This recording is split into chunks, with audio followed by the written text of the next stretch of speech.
Sir, JDS BJP ಮೈತ್ರಿಯ ನಂತರದಲ್ಲಿ ನಿನ್ನೆ ಮೊದಲ ಬಾರಿಗೆ ಮಾಜಿ ಮುಖ್ಯಮಂತ್ರಿ ಕುಮಾರಸ್ವಾಮಿ ಅವರು ಅಸಮಾಧಾನವನ್ನು ವ್ಯಕ್ತಪಡಿಸಿದ್ದಾರೆ. ನಾವು ಈ 2 ಸೀಟ್ ತಗೊಳ್ಳಕ್ಕಾಗಿ ಮೈತ್ರಿ ಮಾಡ್ಕೋಬೇಕಿತ್ತ ಅಂತ, ನಮ್ಮನ್ನು ಸರಿಯಾಗಿ ನಡ್ಸ್ಕೊತಿಲ್ಲ ಅಂತ. ನಮಗೆ ಮೊದಲಿಂದಲೇ ಇದು ಗೊತ್ತಿರೋ ವಿಚಾರ.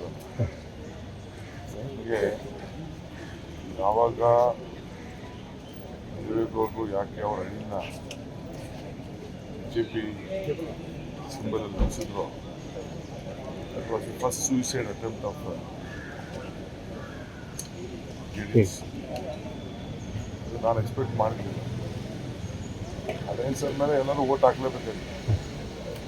ಬಟ್ ಅವ್ರ ಪಕ್ಷಕ್ಕೆ ಒಂದು ದೊಡ್ಡ ಮುಜುಗರ ಉಂಟಾಗಿದೆ. ನಾನು ಅದಕ್ಕೆ ಇಂಟರ್ಫಿಯರ್ ಆಗ್ತೀನಿ ಅಷ್ಟೇ. ನಾನು ಅವ್ರದ್ದು ಸಿಟ್ಟಿಂಗ್ MLAಗಳಿದ್ದಾರೆ, ಸಿಟ್ಟಿಂಗ್ MP ಗಳಿದ್ದಾರೆ, ಕೆಲವು ಕಡೆ 2 ಕ್ಷೇತ್ರದಲ್ಲಿ ಇದ್ರು, ಕೆಲವು ಕಡೆ 1 ಕ್ಷೇತ್ರದಲ್ಲಿ ಇದ್ರು. ಅವರ ಸ್ಟ್ರೆಂತ್ ಅವರಿಗೆ ಬೇಕಾಗಿತ್ತು. ಬಟ್ BJP ಸ್ಟೈಲೇ ಅದು. ಇದು ಒಂದೇ ರಾಜ್ಯದಲ್ಲ, ಎಲ್ಲ ರಾಜ್ಯದಲ್ಲೂ ಕೂಡ ಈ ರೀತಿ ನಡ್ಕೊಂಡು ಬರ್ತಾರೆ. ಸೊ ನಾನೇನು ಕಾಮೆಂಟ್ ಮಾಡೋಕ್ಕೆ ಹೋಗಲ್ಲ. ನಾನು ಯಾಕೆಂದ್ರೆ ಅವ್ರ ಇಂಟರ್ನಲ್ ಪಾರ್ಟಿ ವಿಚಾರ ನಾನು ಪ್ರಿಪೇರ್ ಆಗಿದ್ದು ನಮಗೆ ಸರಿ ಇಲ್ಲ. ಅವ್ರವ್ರ ಪಾರ್ಟಿದು ಅವ್ರ ತೀರ್ಮಾನ ಮಾಡ್ಕೊಳ್ಳಿ, ಇಷ್ಟು ಮಾಡ್ಕೊಳ್ಳಿ. ಸರ್, ಸದಾನಂದ ಗೌಡರ ಪತ್ರಿಕಾಗೋಷ್ಠಿ ಕರೆದು ನನ್ನ ತೀರ್ಮಾನವನ್ನು ಪ್ರಕಟ ಮಾಡ್ತೀವಿ ಅಂತ, ಅದನ್ನ ಮಾಡಬೇಡಿ ಅಂತ ಬಿಜೆಪಿ ಕೂಡ ಒತ್ತಡ ಮಾಡ್ತಾ ಇದೆ. ಎಲ್ಲ ಒಂದ್ ಕಡೆ ಅಲ್ಲಿನ ಟಿಕೆಟ್ ಅಸಮಾಧಾನ, ಅದಕ್ಕೆ ಕಾಂಗ್ರೆಸ್ ಹೆಸರು ತಳಕಾಕೊಂಡಿದೆ. ಕಾಂಗ್ರೆಸ್ನವ್ರೇನೋ ಆಪರೇಷನ್ ಮಾಡಕ್ ಹೊರಟಿದ್ರು ಅಂತ. ಹೌದಂತ ರಾಜಕಾರಣದಲ್ಲಿ ನೋಡಿಯಪ್ಪ, ರಾಜಕಾರಣದಲ್ಲಿ ಈಗ ನಾವು ಯಾರು ಟಿಕೆಟ್ ಸಿಗ್ತಿಲ್ಲ, BJPಗೆ ಆಗ್ತಿದೆ. ಈಗ BJPಯಿಂದ 500 ಮಂದಿ ಆಗ್ತಿಲ್ಲ, JDS ಅವ್ರು ಕರ್ಕೊಂಡು ಬಂದಿಸಿದ್ರು.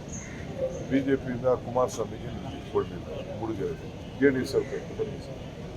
ನಮ್ಮ ಪಾರ್ಟಿಯಿಂದ ನಾವು ಅಖಂಡ ಶ್ರೀನಿವಾಸ ಮೂರ್ತಿ ಕೊಟ್ಟಿಲ್ಲ, JDS ಕರ್ಕೊಂಡು ಬಂದಿಸಿದ್ರು.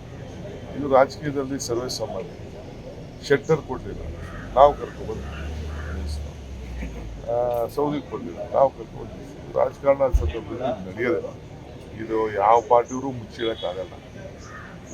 ಯಾರು ಬರ್ತೀವಿ ಅಂತ ಹೇಳ್ತಾರೆ, ನಮ್ಮ ಸಿದ್ಧಾಂತಗಳಿಗೆ ಯಾರು ಹೋಗ್ತಾರೆ, ಆ ಸಿದ್ಧಾಂತಗಳು ರಾಜಕಾರಣ ನಡೀತದೆ. ಈಗ ಓಪನ್ ಇದೆ ಆಪ್ಷನ್.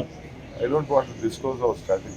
ಬೆಂಗಳೂರಿನಿಂದ ಮಂಗಳೂರುವರೆಗೆ, ಬೀದರ್ನಿಂದ ಚಾಮರಾಜನಗರದವರೆಗೆ ನಿಮ್ಮ ಸುದ್ದಿ ನಿಮ್ಮದೇ ಭಾಷೆಯಲ್ಲಿ. ಕರ್ನಾಟಕ ತಕ್.